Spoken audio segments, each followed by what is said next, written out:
जय हिंद मेरे प्यारे साथियों, मैं मनोज खुराना स्वागत करता हूं आपके अपने चैनल टॉप क्लासेस पर। और मैं अपने टॉप क्लासेस की ओर से, अपनी ओर से, अपने गुरुजनों की ओर से और अपने centre Swami Vivekananda coaching centre की ओर से आपको 75वें स्वतंत्रता दिवस की हार्दिक बधाई देता हूं। जैसा कि आप जानते हैं, स्वतंत्रता मिलनी हमें 1857 की क्रांति से ही शुरू हो गई थी। जैसे कि आपको पता है, माता दीन नाम के एक वाल्मीकि हुए जिसने संपूर्ण जानकारी मंगल पांडे को दी कि जिस फैक्ट्री के अंदर मैं कार्य करता हूं उसमें एक ब्राउन बेसिक के स्थान पर एक न्यू बंदूक आई है जिसका नाम एनफील्ड रखा गया है। और उस एनफील्ड की कारतूस में गाय और सुअर की चर्बी लगी है, जिससे मंगल पांडे को लगा कि ये कैसा अंग्रेज हमारे साथ षड्यंत्र रख रही है। इससे तो हमारा और हिंदू और मुसलमानों का धर्म भ्रष्ट करने का प्रयत्न किया जा रहा है। जब इसकी पूरी जानकारी मंगल पांडे को हुई तो मंगल पांडे ने अपने ही अंग्रेज अफसरों के विरुद्ध षड्यंत्र रचना शुरू कर दिया। उसने कहा कि मैं इस कारतूस को नहीं छूँगा, आपको नई बंदूक जो थी उसके कारतूस को नहीं छूँगा, जो ब्राउन बेसिक बंदूक चलाई जा रही थी वही हमको चलाने की इजाज़त दी जाए। अंग्रेज़ों ने मंगल पांडे की बात को नहीं सुना, उसको यातनाएं दी, उसको टॉर्चर किया।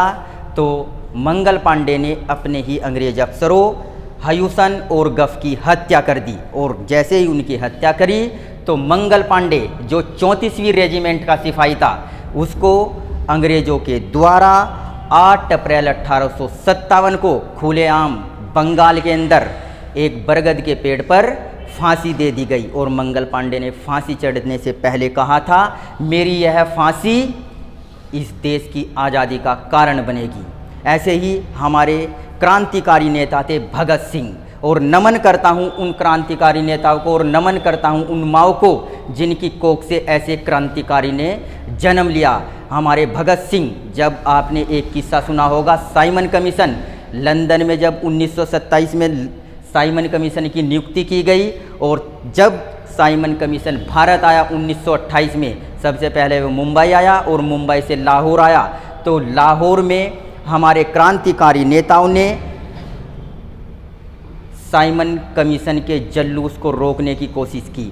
तो साइमन कमीशन ने ऑर्डर दे दिया कि इन पर लाठी चार्ज किया जाए, और उसी लाठी चार्ज में हमारे लाला लाजपत राय को भी बहुत सारी लाठियाँ झेलनी पड़ी, जिस कारण कुछ समय के बाद लाला लाजपत राय की मृत्यु हो गई। और मैं आपको बता दूं, हमारे क्रांतिकारी नेता जो ठान लेते थे फिर उसको कर दिखाते थे।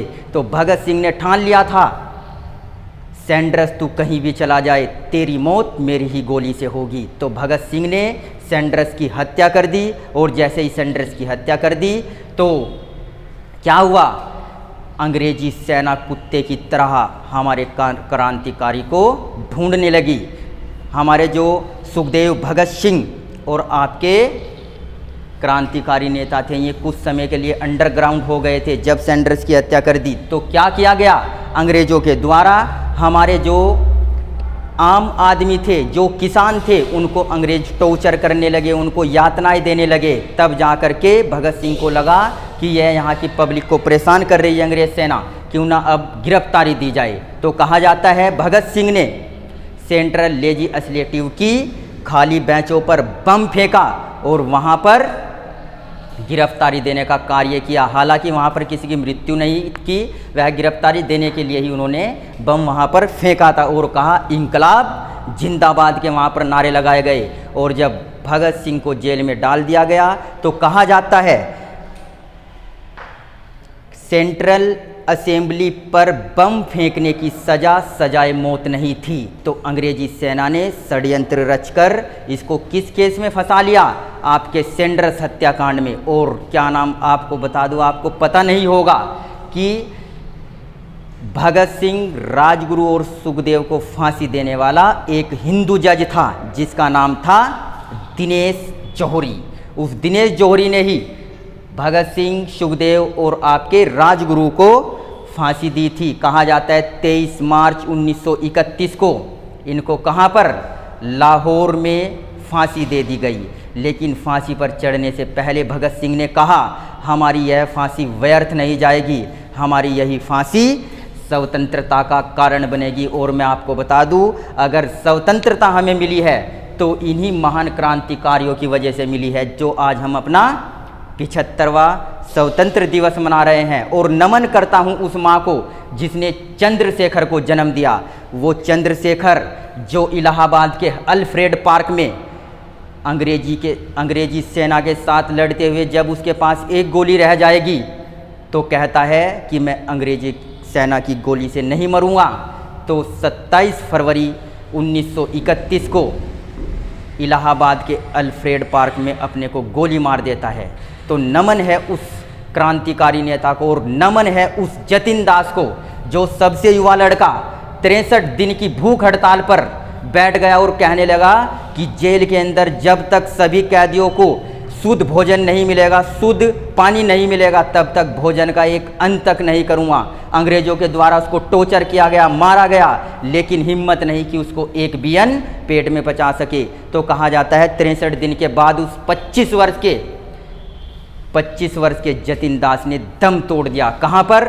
लाहौर की जेल में। और कहा जाता है काफ़ी जुलूस उसके चाहने वाले इकट्ठा हुए भारी मात्रा में, और इस तरह से उन्होंने उधम सिंह को भी खो दिया। और कहा जाता है जब 13 अप्रैल 1919 को जलियांवाला बाग हत्याकांड हुआ, कहा जाता है अंग्रेज़ों के द्वारा 1919 में एक एक्ट पास किया गया जिसका नाम रखा गया रोलेट एक्ट, जिसको कहा जाता था बिना वकील, बिना दलील, बिना वकील का कानून।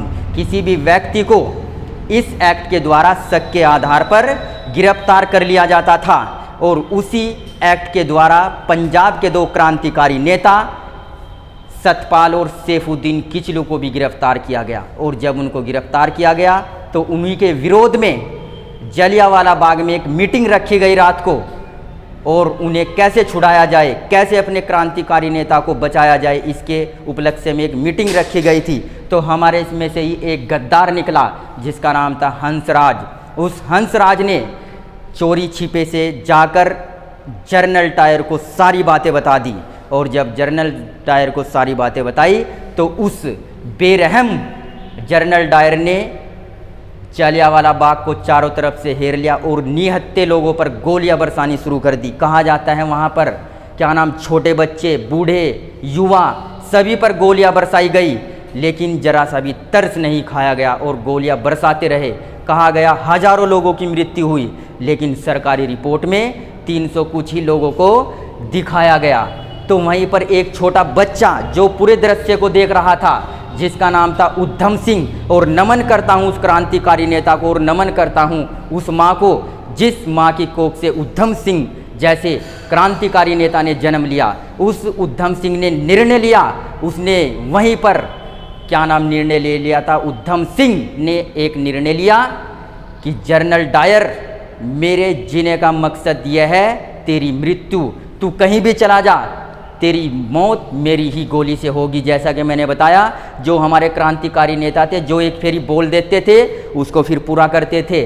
कहा जाता है जनरल डायर को इंग्लैंड के कैक्सटन हॉल में जाकर उधम सिंह ने गोली मारी और वहाँ पर कहा जय हिंद, इस तरह से नारा दिया और कहा मेरे जीवन का जो सबसे बड़ा सपना था वह पूरा हो गया है। तो इस तरह से हम उन क्रांतिकारियों को भी याद करते रहे जिनकी वजह से आज हम अपना 75वां स्वतंत्रता दिवस मना रहे हैं। तो अब मैं विदा चाहूँगा। मैं अपने चैनल टॉप क्लासेस और अपने सेंटर स्वामी विवेकानंद कंपटीशन की ओर से आप सभी को दोबारा से 75वें स्वतंत्रता दिवस की हार्दिक बधाई देता हूँ। जय हिंद। हार्दिक